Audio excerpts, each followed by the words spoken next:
Atlanta, this has been Newswatch. The Great American Tune-In is brought to you by Light Bright. Turn on the magic of colored lights. Light Bright from Milton Bradley. Light bright, turn on the magic of colored lights. Light bright, make a face to glow at night. Just pop in the colored pegs and follow the patterns. It's easy to make beautiful pictures with Light Bright, or create your favorite characters with Light Bright refills, like Disney's Beauty and the Beast, Tailspin, and The Little Mermaid. Light bright, turn on the magic of shining lights. Light Bright from Milton Bradley. There's a new pet. Chia. Chia Pet, the pottery that grows. It's fun and easy. Soak your chia, spread the seeds, keep it watered, and watch it grow. And now grow a whole collection of fun with Chia teddy bears, puppies, kittens, rams, bulls. There's even a chia tree to keep your pets company. Chia Pets and Trees, the pottery that grows. The Chia Pet and Chia Tree are available at Kmart, Walgreens, Eckerd, and Thrifty. Makes a great gift.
Hello, welcome everybody to a very special interview edition of Culture Vulture Radio.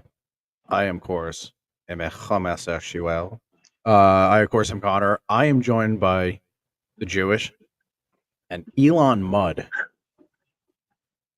I'm here. I am here. Thanks. Sandbag. I am here. Yes. I am here. I've been sitting here smoking. Yes. It is the mud. It is. At least you didn't call me Elroy. Yeah, it is Mr. Mudd. Yes. Leaves them in the chat. All good fucking people. How's everybody doing today? I hope everybody's good. Hello, chat. Yes. Jewy one so quiet. Hopefully Joseph will be here. Oh. Well, Joseph? She has to be. There's, she's hiding in I'm just ceiling somewhere.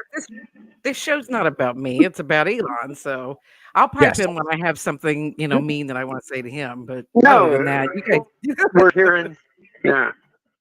we're here in celebration of you Jew. Oh yeah, I'm sure. Actually, yes, we're here. No, absolutely. We're here to talk to you. Mm-hmm. Okay. We're here to talk to you about your. I feel special. You've About been his what looking My up genre? Pornhub? Well, or my OnlyFans? your OnlyFans.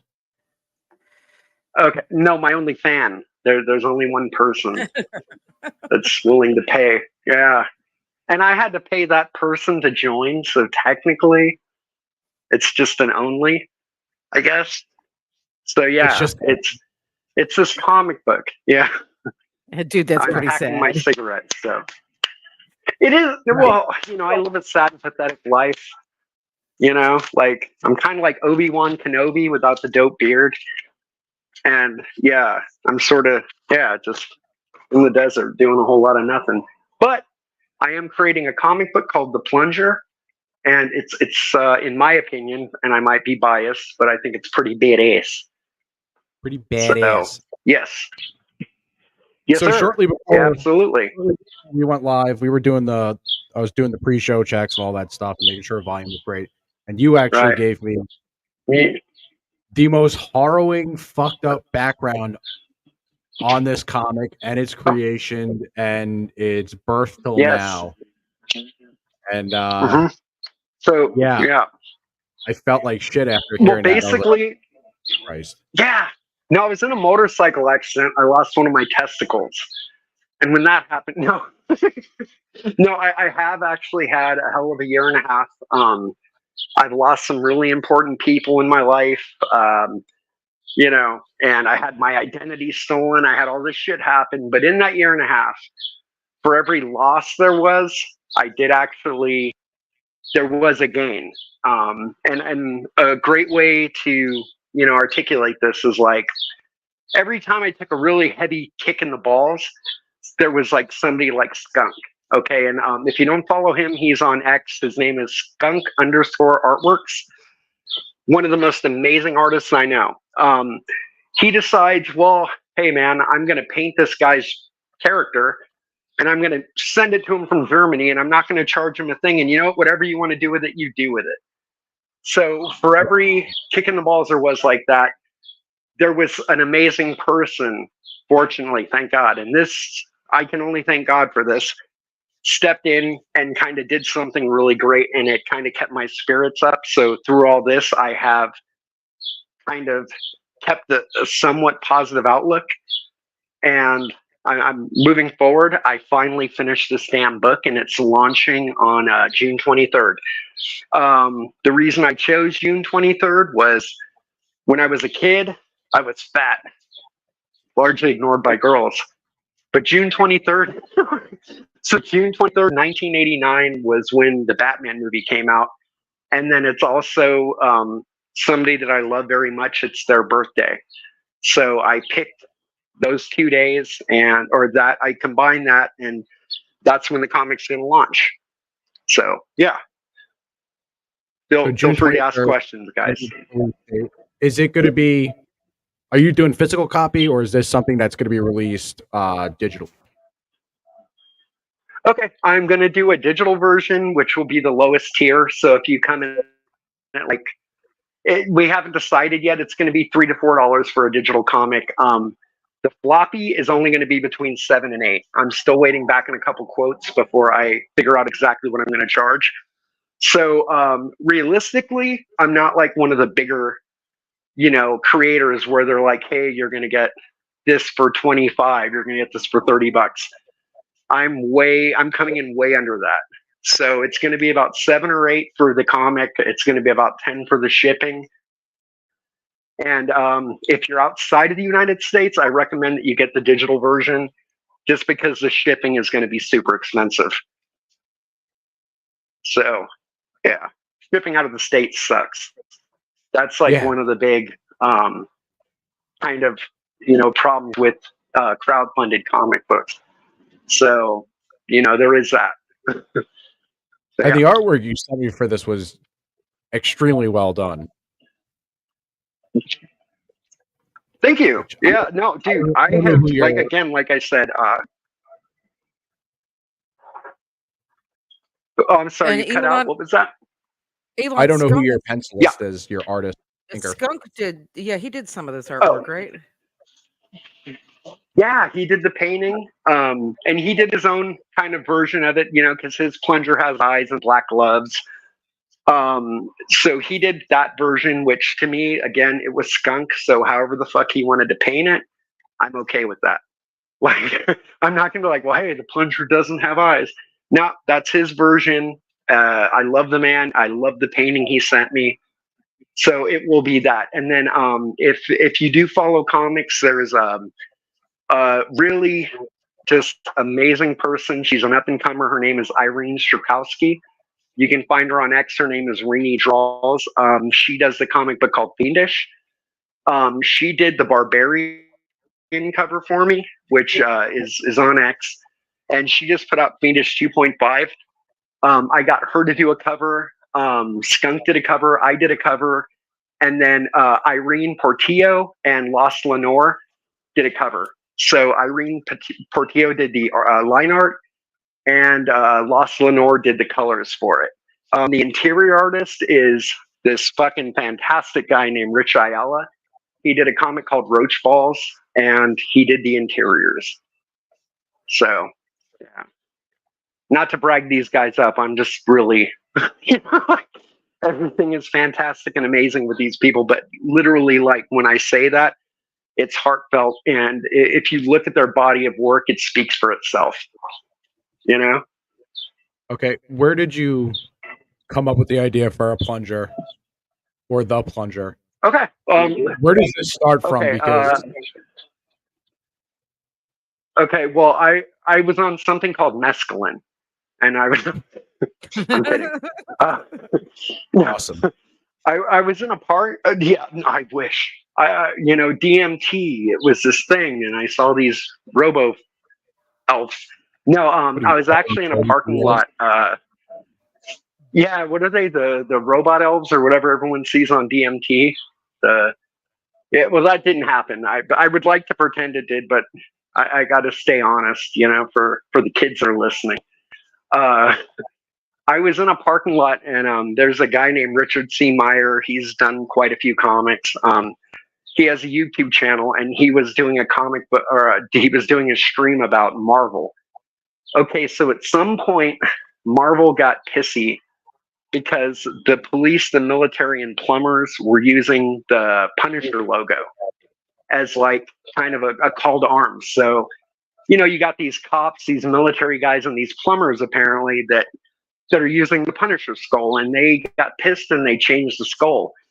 And as I was watching this, I started giggling, and it was like this thing clicked in my head, and it was like, there's comedy gold in this somewhere. Like, I thought of like Mario and Luigi, like, oh my God, the tortoises are coming for us. And I was like, dude, I got to do something with that. And I thought plumber, plunger, Punisher, machine guns, and that gave birth to the whole concept. And I literally sat there with a blue marker. Yeah, I sat there with a blue marker because it was all I had with me, and I had like my niece's sketchbook. And she got really pissed because I scribbled out this plunger on the back of the sketchbook. And that's what kind of created the idea. So thank you, Richard Meyer. You're out there listening. You've changed my life. Let's see. Let me pull up another one. And, yeah, all this artwork is. Are we pulling up art? Okay. Yeah. No, see, that's Irene. Connor, can you just and that actually technically do you that is see my ex-girlfriend. Oh, is it? I assume that's probably who that was. Right. Which another kick in the balls. Thank you, 2024. I love you. Yeah. But that's our Rocketeer homage cover. And that was the line art was done by Irene Portillo, and the colors were done by Lost Lenore. Okay. I'm like falling in love with the little toilet paper roll, Connor. That little sidekick character right there. And he originally was going to be the bad guy, and then everyone who saw him was like, he's too cute. So he ended up becoming the Plunger's sidekick. So that's basically the Plunger's Robin. And his name is TP Rolls. TP Rolls. So, yes, sir. And that is also done by Irene Portillo and Lost Lenore. That was a piece of fan art, and it was sent to me, and I fell in love with it, and I tried to buy it off Irene, and Irene was like, "Nope, I'm going to mail it to you," because for whatever reason she lives like an hour away, which was crazy. But yeah, she ended up mailing it to me, and then I got it colored by Lenore King, or Lost Lenore, and that's probably going to be a T-shirt. So I'm still kind of undecided, but that's not going to be the cover. The Rocketeer homage that you showed before that will be the cover. This is most likely going to be a T-shirt. So This will be the cover. yeah, that will be one of the covers. So your cover options are going to be Irene Strakowski, Skunk Artworks, mine, and that one. So there's going to be 4 cover options. Atomic Shaman in the chat said, reminds me of the Milk and Cheese comics from back in the day.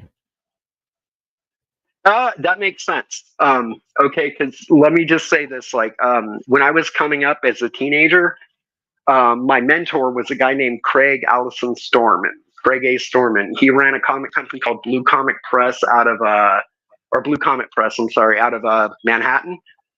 And he became a really good friend of mine, and he kind of brought me into his fold and taught me everything I know about comics. And I drew with him, I inked with him.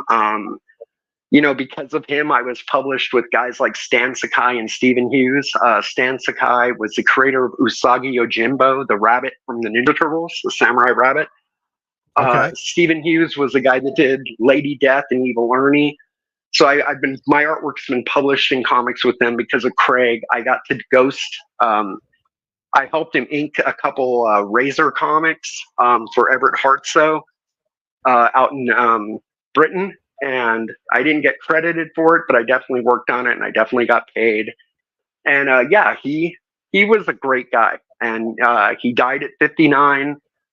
And yeah, I miss the fuck out of the guy. So this, in a weird way, the reason I'm doing the black and white interiors and the different things is it's kind of like my tribute to him, because I'm keeping true to like the comic books he made, you know? Okay. So yeah. Yeah. So how long have you been drawing comics and inking? Since I was a little kid. Yeah, well, okay, I was originally going to draw this comic, and I have pages that I can actually send you, and then I can send you the versions that the interior artist Rich did. And the thing was, my pages weren't bad, but I was kind of thinking of more of like an R. Crumb style for this, more of like a dirty Mad magazine. Like the way I pictured it in my head, my personal art style didn't quite fit it. You know what I mean? So when I saw Rich's art, I just fell in love with it, and I DM'd him and was like, "Hey, you know, are you going to be available?" And he said yes. We negotiated a price, and we moved on from there. So yeah, but to answer your question, yeah, I've been drawing since I was a little kid. That was done by Michael Rushbrook. He also just worked on Fiendish 2.5 with Irene Strakowski. He did the interior artwork, and that's a piece of fan art. So basically, again, one morning I'm waking up feeling like doom and gloom and like the world is ending. I open up Twitter, and then this guy, you know, arbitrarily draws my character, and he's like, "Oh, hey, this is Elon Mudd's character, the Plunger." And I'm like, "Man, you know, thank you, God." You keep sending me these little Hail Marys that kind of keep me motivated, you know? Dude, it's a little victory sometimes that'll bring you back, especially with, like I said, the more detailed version you gave me before the show. Oh, yeah. You need those little victories. Julie knows all about it. Like, yeah, bro. If it wasn't for, there's a couple people in my life right now that have really kind of helped me stay focused, because literally there was a point where I was just like, you know what, I'm going to shelve this. I'm not going to do it. I don't care. I just want to get a cabin in Kentucky. I'm going to just put all my focus on that and get out of California. And, you know, I had a couple of friends step in and say, don't do that, and kind of help me through kind of the mental, I don't even know how to put it. Just I shouldn't say mental. It's more of life's kicks in the balls. Like, so they were just kind of like, well, just take the hit, like suck it up, buttercup, and move forward. And that's what I ended up doing. So, and that cover is the Irene Strakowski cover. So, and that one, what's great about this image is I'm going to do a contest starting Saturday to kind of help inkers, because the thing about getting into comic books, it really sucks. Because like, even if you're good, unless you're working with a certain tier of artist or caliber of artist, it's really hard to get noticed. Well, okay, I was fortunate enough to get her to do a penciled cover for me.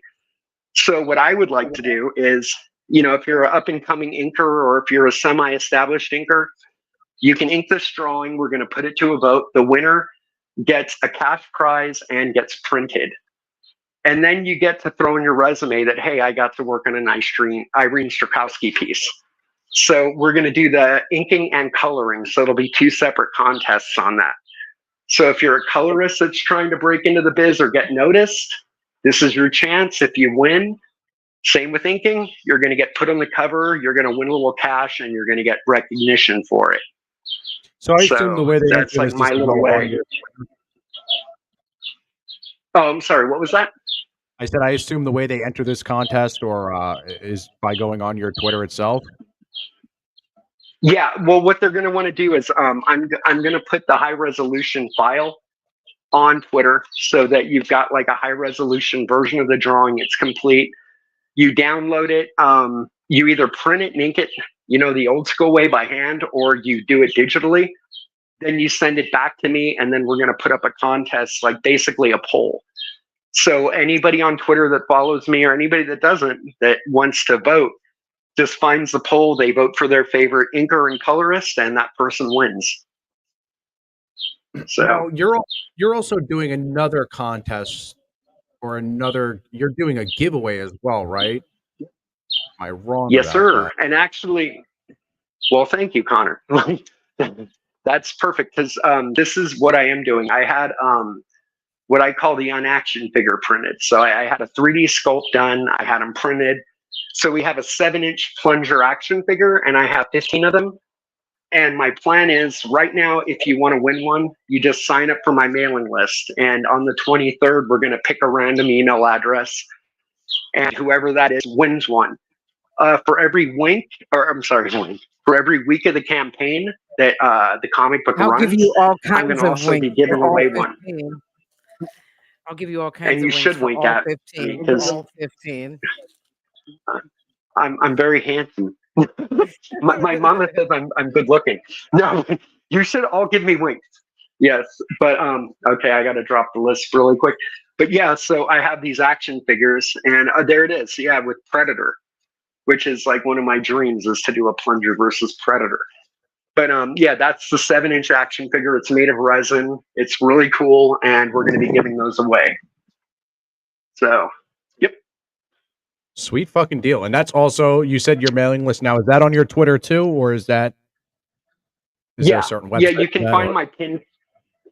Well, it's MailChimp. So if you go to my Twitter, which is Elon Mudd, if you go to my pinned tweet, you just go to the little MailChimp link, click it, and it'll take you to my MailChimp. Put in your email address, and you're signed up for notifications for when the comic book goes live. There you go. And this is what the website. Yeah, you should. I think I did send you the MailChimp. That's it right there. And then on the left-hand side, that is completely done by Rich Ayala. He did the line art, he did the coloring, the inking. On the right-hand side, it's Rich Ayala, but it was colored by Tartan Ninja, who is a really fantastic colorist. And again, he was, I posted a black and white image, and out of nowhere, he decided he was going to color it. And he sent it to me and was just like, hey, what do you think? And I was like, oh my God. I'm fanning myself, all fanboying out. I'm like, it looks so good. He was like, well, put it on Twitter. And I was like, well, thank you. And I did. So the rest is history. You've had a lot of little victories so far in this.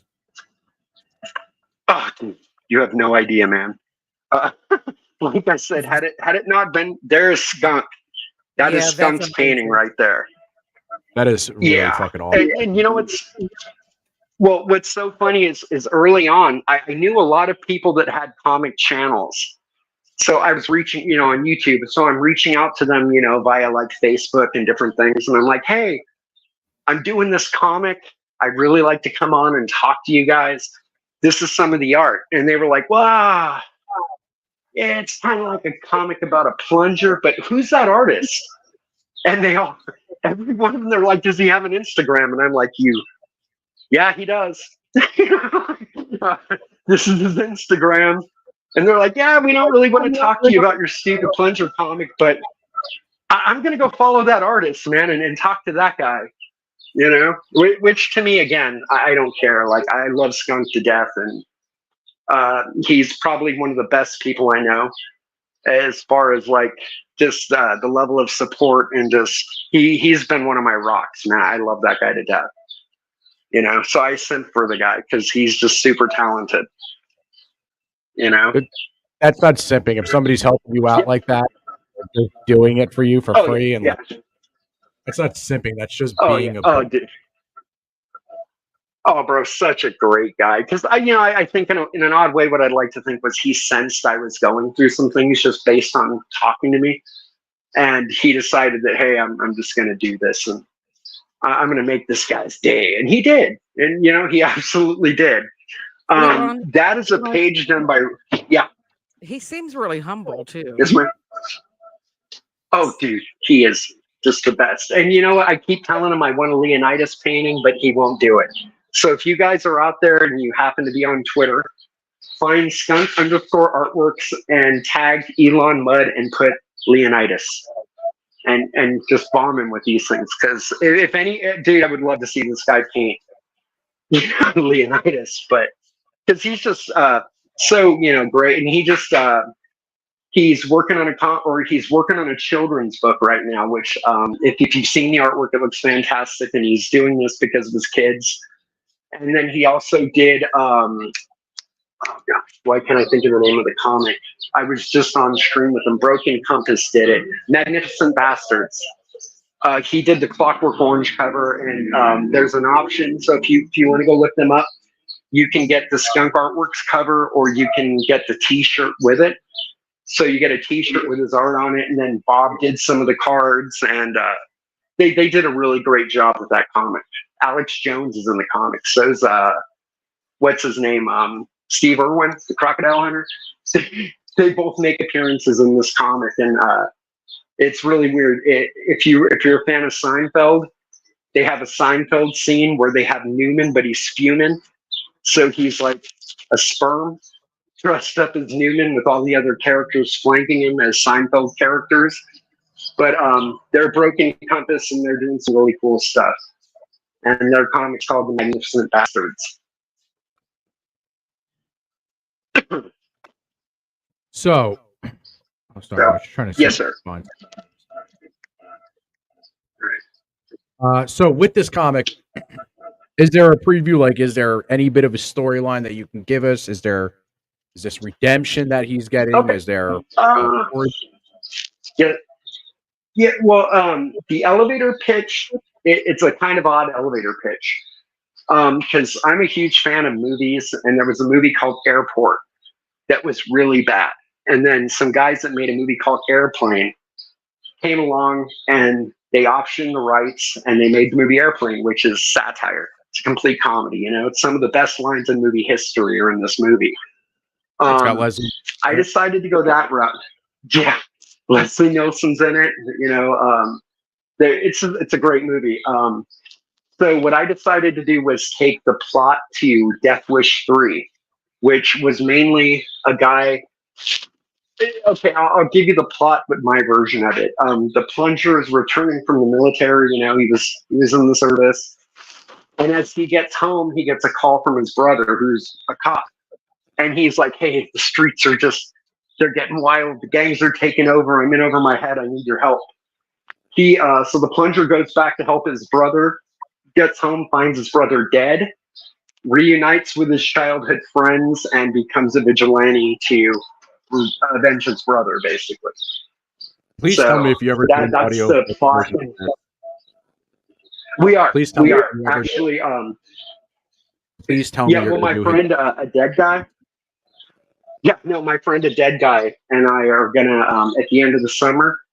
We're gonna team up. We got voice actors and everything all lined up, and we're gonna do an audio comic of the Plunger. So, and it'll be free. It'll be on YouTube.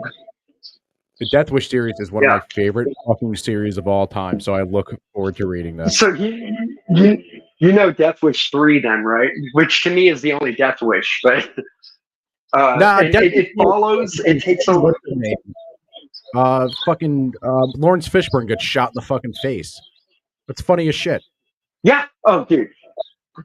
It's funny as shit. Yeah. What's his name? Orifice gets shot.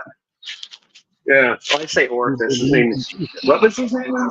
In that one movie with Keanu Reeves, Matrix. Not Orifice. Morpheus. Yes, I like Orifice better. It's just a better name. His daughter did porn, so I guess her name could be Orphan. Yeah. He's definitely Orifice Fishburne, yes. Oh, that sounds worse when But you said the. yeah, so that's just. Oh, the Fishburne part. Yeah, dude, that is a great porn name. You add anything with Fishburne, like it just takes it to the next level. In front of you are two holes, my mouth and my anus. Yes. If you go in my mouth, if you go in my anus, you wake up. We never had this conversation.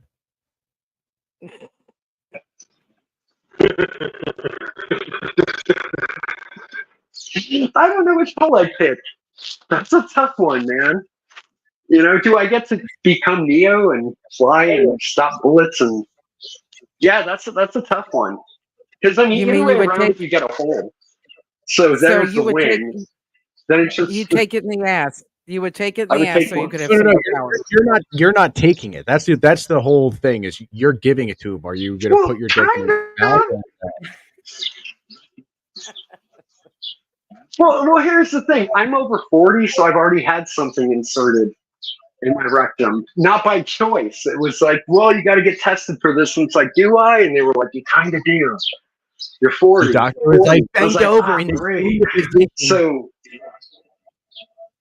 Right. No, but here's the thing. If you were like, well, I'm going to put my finger in your butt, but you can fly and stop bullets and do all this stuff, I'd be a little more inclined to having them put their finger in my butt. I'm just going to be honest. Like, you can call it gay, you can call it whatever. I don't care. I'm just being honest. It's transparency, At this point in time, I'd have so many. Well, either way, a finger's going in my butt. You would have to learn how to fly, because if you had a right. walking right, mm-hmm. That would suck if that was like your hero power. That's a valid point. You go to stop crime in the hood, and you're like, yeah, that's the dude with the. Dude, if suddenly I was Spider-Man or. Yeah, but he is swinging from building to building and doing some really great stuff in the process. So he took one for the team, for the good of the community. Yeah, you would have to rewrite Ben's character. He did. He's a hero. So does the finger up the butt, Connor? He's not the hero we deserve. He's the hero with the finger in his ass. Yeah, well, does the finger in the ass, is that how it kicks off the superpowers? I mean, yeah, it hits his prostate and it releases a bunch of superhero endorphins. Yeah. By the way, this is the most closest to gender fluid. Yeah, gender fluid. To a fucking Mallrats conversation I've ever heard in my entire life. It releases gender fluid. That was a good one. Gender fluid. It does. No, it releases gender fluid, and then suddenly you've got these powers. I mean, like I said, it's when you hit a certain age, if you're a dude, a finger is going in your butt. I mean, so to me, it's like it's gonna happen. So there might as well be you can push back. You can be funny and be like, but I would prefer to have superpowers and not push back. It would be funny, personally. That's just a me thing. My dad, and I did tell you guys when we were backstage, I'm half gay on my dad's side, so it's okay. I'm allowed to say this stuff. My dad told me the story of the first time he ever got a prostate I exam. can't get canceled. Well, he told me that his doctor had, and I quote, these big Jewish sausage fingers. And my dad said the second that finger went in, they had to peel my dad off the table. Nice. And I looked at him. I said, did they have to peel you off the table because you came Well, everywhere? see, right. Well, see, this is the funny thing. And this is a true story. This is a true story. My friend was with me. If he was here, he could back it up, but he's not. When he knew, he went with me to this thing because I purposely brought a friend just because I knew what I was going to say. When they were like, okay, so we're going to schedule this exam, this, and that. And I was like, well, there was this doctor I heard about. He has these really long, thick fingers. I've heard really good things about him. I would like that doctor, man. And my friend just turned beet red, walked outside, shut the door, and you could hear him laughing in the hallway. And when I came out, he was like, you are dumb. You're the stupidest person I ever met, but damn, you were funny. And I was like, yes. My luck. I did this on purpose. I am the ringmaster. My luck is I'd get a prostate exam. Yeah, and it is a true story, too. Well, my luck is when I go to get a prostate exam, I'm going to feel the pinch of the finger, but the doctor's going to put both of his hands on my shoulders. I see what you did there. He's like, I'm just getting you did better than I did. Damn it. Right. You kind of has one hand on your left shoulder, the other hand's caressing the back of your head. Just so that, you know, yeah. It would be on my head. He'd be like, do you feel that? And I'd be like, yes. Well, you know, this is the funny thing. Yeah, no, I've been on a lot of streams, and this is the first one that as soon as I get off, I'm taking a shower because I feel dirty. Yeah, you got to clean all the cum off your. It's yeah. Yeah, that's the beauty of being well, on that the too. stream. You know, man, I can't walk around with Yeah. Well, you guys can't see my hands, so Yeah, you know, God only knows what I'm doing with those. Yeah. No one's going to buy my comic after listening to me talk. I'm a firm believer. They're not buying Kanye's comic. Yeah. No, there will be some people who'll be like, hey, that's just the cool kids are going to buy it. All 5 of them. You know, it's cool without the arms. Well, what I'm hoping is we have a positive. What's that? There was an old game for Sega years ago. Oh, you cut out. I can't hear you. Can you hear me now? Earthworm Jim? No, Vector Man. Yeah, yeah. That's what that reminds me of, is Vector Man. The artwork I don't remember that, but a lot of people have. Oh, the artwork did and I was talking to my buddy about this earlier, my friend Joe. And he was like, well, do you think it's going to do well? And I was like, dude, if this comic book fails, it's not the art. Like, literally, dude, I failed as a coach. I suck as a quarterback.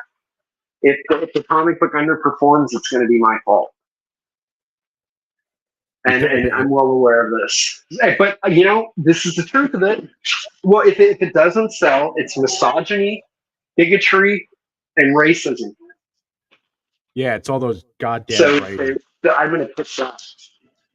Dude, you got to start putting the blame somewhere. Yeah, no, there was some misogynist.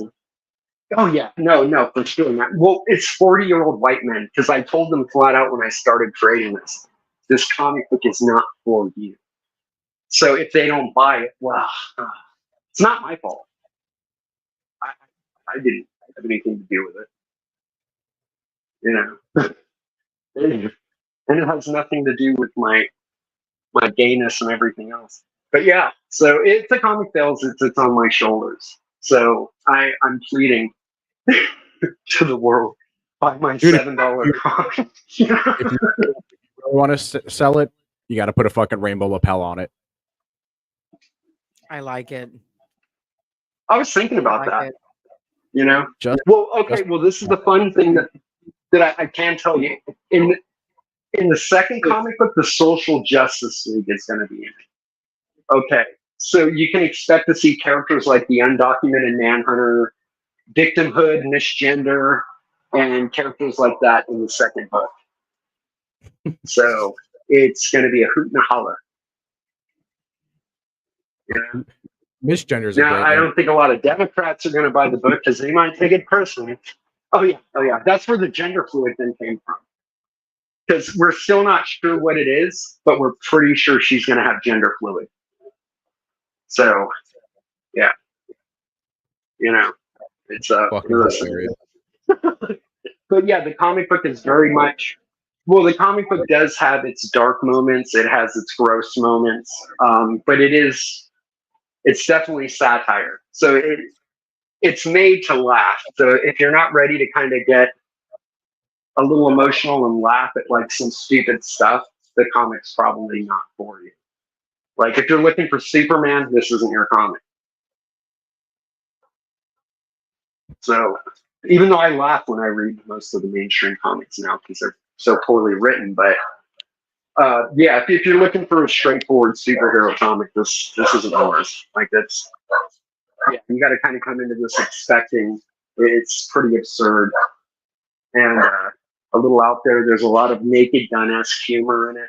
It's real stupid humor. And I mean, look at the source material, and just looking at the comic character, you should expect that. Now you're saying so book one's done. Are you now that book one's done? Are you creating an arc? Yep. You obviously already have characters for the second book, but is this something that you plan to keep going as a series? Yeah. Okay. Well, the first story is going to be between 5 and 6 books. So the first story arc is going to be 5 or 6 issues. After that, a new bad guy will appear. It's like I said, I'll talk to you guys about it off stream. But there's a lot I don't want to say just because it would spoil the story. What I can say is when you read the first comic book, by the time you get to the third comic book, you come back and revisit the first comic and read it over. There's so many stupid Easter eggs that are in the first book that it's going to make sense in the story, but it's going to take the story to a completely different level once you get a little further into the comic. Things will make a lot more sense. So it's a really layered, like for being satire, I'm pretty proud of what we've done because it's a really layered kind of humor. So you're going to see it and laugh the first time, but when you come back after a few issues in, you're going to really laugh because you're going to be like, oh my God, that's why that happened. Like it was silly, it was kind of out of nowhere, but damn it, now I get it. So there's a lot of payoffs. As the story kind of progresses, there is a lot of payoffs in it. So you've already interwoven everything. Which, like I said again, oh yeah. So, and it's funny because a lot of the characters, even you're going to see the character, and you'll accept them at face value. But as the story matures, you're going to be like, oh damn, that is just messed up. They will definitely think that mescaline and DMT had something to do with it. Yeti says that the cover art reminds him of the early 90s. Oh, what was that? I'm sorry. Yeti said that the cover art reminds him of the early 90s. Well, that I'm proud of too, because that's when I was a teenager and I was working with my friend Craig, my mentor, Craig Storman. And yeah, I'm a big fan of 90s comics. Like that's when, I was a kid then and I was drawing and I was really, really into comics. So that for me is like the heyday of comics, because like you had everything that went on at Marvel before Image Comics came out. And then once Image came out, you had, Rob Liefeld, Jim Lee, Todd McFarlane, Mark Silvestri, all these guys. And they were doing some next level stuff. And even the people, their proteges that they were bringing in, gave birth to people like Mike Turner, Joe Mattera, Stephen Platt, Dan Fraga. You had all these guys that were they were starting out. They were all a little older. Well, actually, they were in their 20s then. I would have still been a teenager. But they managed to do something at the time, which was really different. It was a great time to kind of be into comics. You got to mention like there was Del Keown, Sam Pete, just so many talented guys that were like knocking it out of the park. Atomic Thank you for that compliment. Atomic Shaman mentioned the name Eric Larson. Atomic Shaman's in the chat. He did Savage Dragon. Yeah, well, yeah, you would count Eric Larson definitely, and there was Willis Pertasio. There were other guys. I wasn't so much into their stuff, like Blood. What was it called? Wetworks and Savage Dragon, which they had their fan base. I was more kind of in Team Extreme and Wildstorm Studios. I can't think of what was the other one, Top Pal. But they were really more my style of artist at the time. So, okay. But yeah, I did read Eric Larson out. Sorry about that. I haven't read comics in 20-something years. I got into comics and then I shifted to the fucking Japanese stuff, the manga, and then I don't know. Oh yeah. It's one of those that things. Was most of the people that I knew that were a couple years younger than me. Yeah.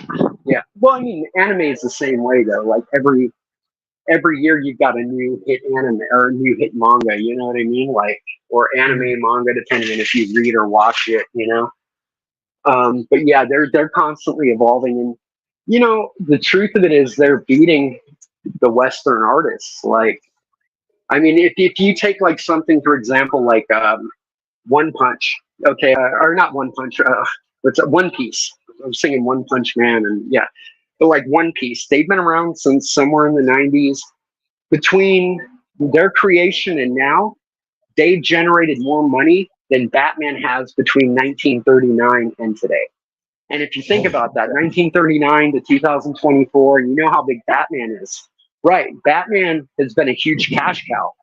But you take something like One Piece, that'll just give you a great idea of how big anime has gotten. Because between the 90s, whenever it was created, to now, which is nowhere near 1939 to 2024, they've generated as much money. So, yeah, anime is and manga is definitely kicking the hell out of Western creators. And I'll honestly say, in my opinion, that has a lot to do with the narrative, the people that are coming in and gender and race swapping characters and doing things rather than creating, a new IP that has its own story and its own identity. We would rather take a character like gay. He's gay. And do I? You're cutting out there. Do I really? I don't. Yeah. But Hey, Elon, you're cutting out. Yeah, you're muffled. Am I still? Now you sound a lot better now. So can I? Okay, sorry about that. My little earpiece was like, yeah. No. Elon, why do you think so many? You just did though. Yeah, you asked me. Yeah. Why do you think so many of the major comic book brands? Why do you think that they are diving headlong into this woke ideology at the, at the risk of like turning everybody against them, which seems to be happening? Loss of revenue, people aren't buying it. Well, comic shop closing down. Yeah. Probably because they think they could build. With you, I don't know. Because see, the thing is, yeah. Well, that's obviously that's definitely, I think, one component where they think that by bringing in this diversity and this and that, they're going to build a new audience. But this is the reality. Twitter and the internet isn't the real world. That's not the fan base. So you can come in and say, okay, well, suddenly Spider-Man's gay, Robin's gay, Iceman's gay, whoever's gay. The people that are going to celebrate that and like really get behind it and cheer, they were never comic book fans to begin with. So what a big part of that is you're isolating your fan base. So you have people like me. I've been reading comic books since I think my first comic book that I got was a G.I. Joe, and I was maybe 5 years old. My mom got it from a 7-Eleven, and that's when I started drawing little comics, and I couldn't even write yet. Like I would draw the word bubbles, and then I'd tell my brother what to write in because he was older than me, and he would write it in cursive letters. And that's when I fell in love with comics. I read them pretty adamantly until about 2010. I think the last comic series I was really into was the Ultimate Avengers, and that's because Joe Mattera was drawing it.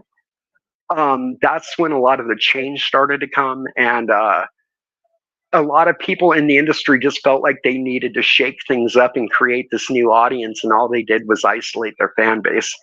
I'm not sure why they continued with it, because the thing is, I mean, if you're a business and you're selling 250,000 comics and suddenly it gets cut down to 30,000, if you can't self-reflect and acknowledge that, hey, maybe we're not doing something right, I think that's where the problem is. You know, you've got people that are more interested in self-inserting themselves into the comic books and pushing a certain narrative and less about telling a good story. A great example of that would be like, what was her name? America Chavez. They put her title out, and she's openly gay and this and that. Every other page, there's a rainbow behind her, and she's a gay superhero. To me, that's a bad way to tell a story, because a good story would be kind of like, just to juxtapose, it would be like Spider-Man. He's a straight white guy. He's not swinging around the city talking about, oh, I'm a straight white man and this, and that. You don't see that, because that's not what drives a good story. Like, the good story, that can be part of it, you know, but it doesn't need to be front and center. And I think a lot of the creative teams are putting the wrong things front and center. So I think it's more of a just bad storytelling, you know, because you know, like Stan Lee obviously used the X-Men and the mutants as kind of allegories for you know, the civil rights movement, gays, and all these different things. So you had a great story that anyone could identify with. You could be black, white, gay, straight. If you felt like an outsider, you could identify with the story. So that's the right way to tell the story, you know? And I think they kind of just lost, they forgot the assignment, you know? They're messing up. In my opinion, like I said, if anybody honestly says, hey, I can fix comics, I would debate that, because there's just so many different things that are firing out of whack that are creating a bigger issue. So yeah, things just need to get back to the basics. I always thought that. You know, I always thought comics was the death of Superman. Right. Which at the time, it's funny that you mentioned that, because that was exactly a cash grab. Because comic books, they dipped. Because, okay, around in the 90s, a lot of people got into comics, and you had speculators that were coming in and buying comics thinking, hey, in 30 years from now, this comic book's going to send my kid to school, you know, college. It's going to pay for their house. Which, the problem with that thinking is this: the reason the comic books from the 40s, 50s, and 60s are so valuable is because when the kids left to World War II, their mothers literally trashed their comic books. So even though at the time Superman might have printed 1 million issues, so many of those things ended up in dumps. There was very few of them left. Like Action Comics #1, I think there's like 100 of those in existence. That's why they can go for $6 million. There's not a lot of them. So you fast forward to the 90s, they're selling 500,000, 1 million copies. But these things aren't being trashed. They're being put in little plastic bags and put into a box. They're not valuable. So people started to get that. Image happened, and the comic book market tanked. So that was a big part of the problem with what killed the comic books industry in the 90s. You know, like Marvel almost went out of business. The only thing that saved them was selling the rights to like the Fantastic Four, Spider-Man, who was the other one? Hulk. Universal got Hulk, but that's what kept them in business.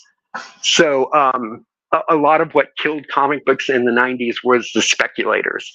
And I totally forgot where I was going with this. Yeah. So that is what kind of killed comic books. And it's been hard. Like the industry itself hasn't recovered. You know what I mean? It's just sort of taken a hit. So it sucks. But the upside is independent comic books, crowdfunding is kind of coming in, and it's not quite as big, but it is saving the day. Like, you know.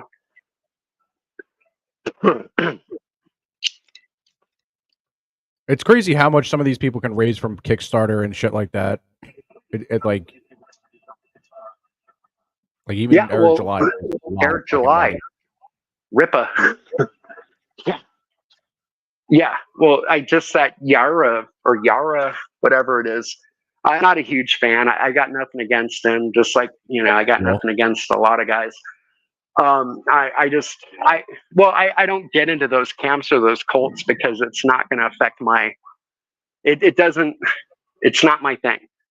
But yeah, he did on one comic book. He raised, what was it, 1.5, 1.6 million, and he's working with Todd McFarlane to put out a Yara statue.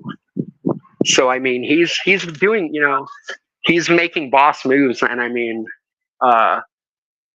you know, and that pisses some people off, and you can argue whether or not there's lots of different ways you can argue that, but the bottom line is he is actually doing really well.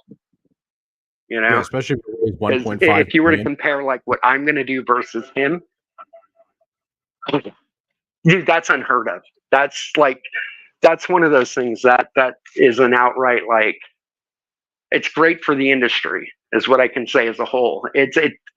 You know, because like high tides raise all ships.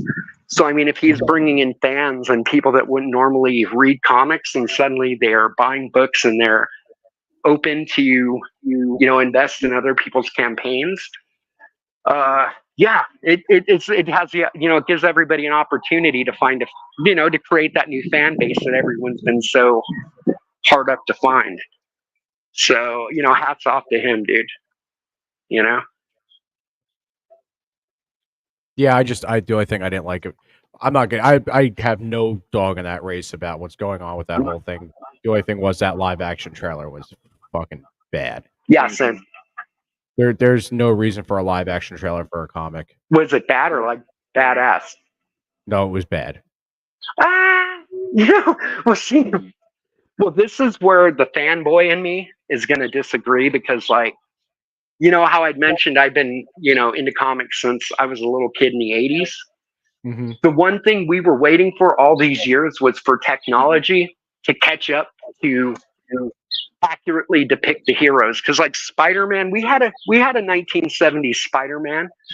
It wasn't great. It wasn't terrible for 1970s, same as the Hulk. But, you know, the thing is, as the whole time is like kids, we were waiting to see Wolverine pop his claws. We were waiting to see, you know, all these things, and technology finally caught up. If done properly, I think it can be really beneficial to what you're doing. But like you said, in your opinion, it's bad. So that's probably not a good thing. But like I said, if properly done, I think it could be a really great tool. Yeah, it's the acting, because one minute the girl has like a Ukrainian accent and she sounds like German. The acting's just terrible. I'm sure he could have went around it a different way, but I'm also not funding $1.5 million for a comic book and a trailer. So shit, right, I ain't got. Well, you know, and again too, like, well, he's put things out so fast. And that's where I think it's a mistake. Like, I think if he scaled things back and focused on quality, but see, then again, this is me just sort of throwing in my 2 cents without actually knowing, because I haven't seen the trailer. But for me, that would be like if someone said, "Here's $10,000, make a Plunger trailer." dude, I wouldn't focus on the comic book for that month. I would actually stop what I was doing and say, okay, let's make this a badass trailer, and not get lost in like, well, I've got this $1.5 million campaign. I've got to fucking get out. I've got these $75 set of trading cards I've got to get out. I've got to meet Todd McFarlane to arrange this toy. Now, I would put that off and kind of say, nah, I'm going to make sure this trailer is really, really good. But that's just my opinion, It's a good opinion. Because no one's going to give me $10,000 to make a trailer.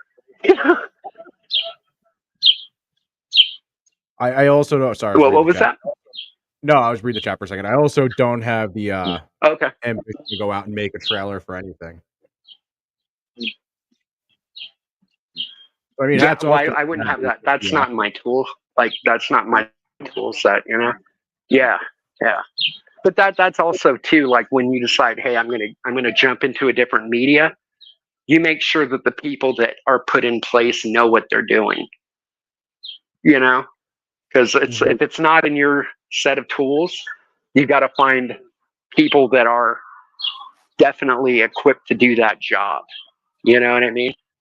It'd be like me trying to suddenly do an animation. It's like, no, I better find some animators. Because I can draw, but I'm not an animator. So, yeah. So Elon, are those a bunch of smoke detectors that need their batteries changed going off in the background, or are those birds? I've just been dying to ask you. Birds.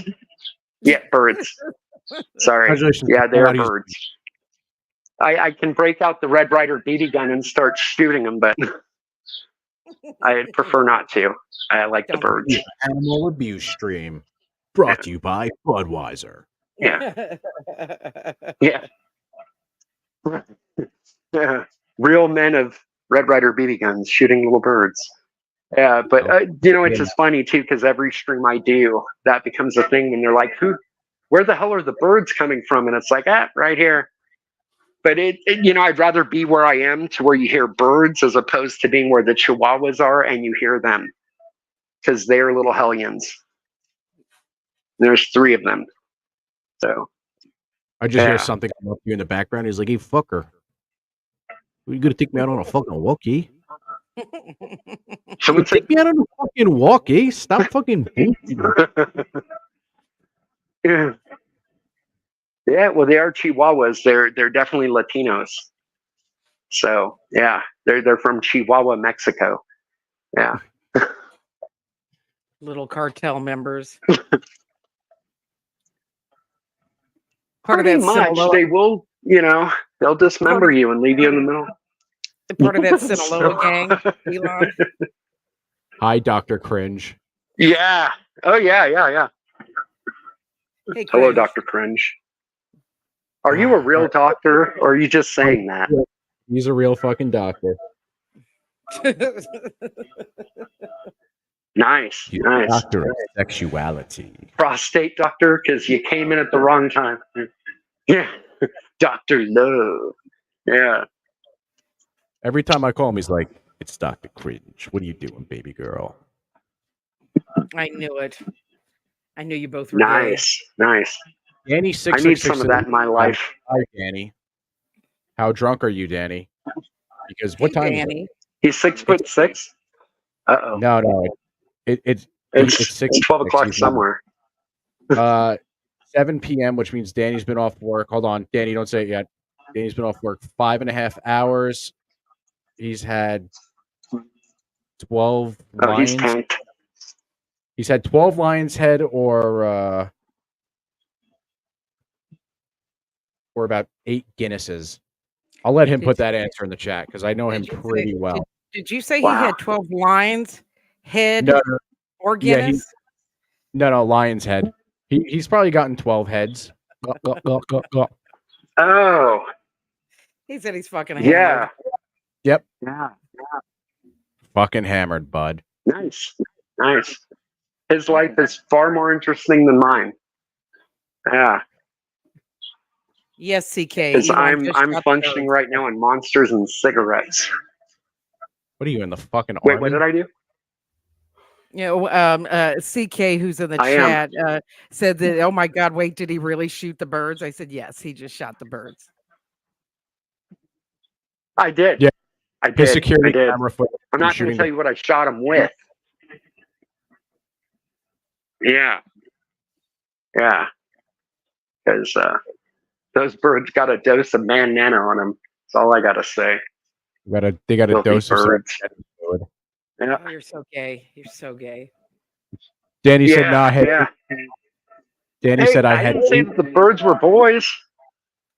Oh. Hell. Uh-oh. Yeah, Danny said that he Nice. had. Where are we going with this, guys? Shit about to get weird.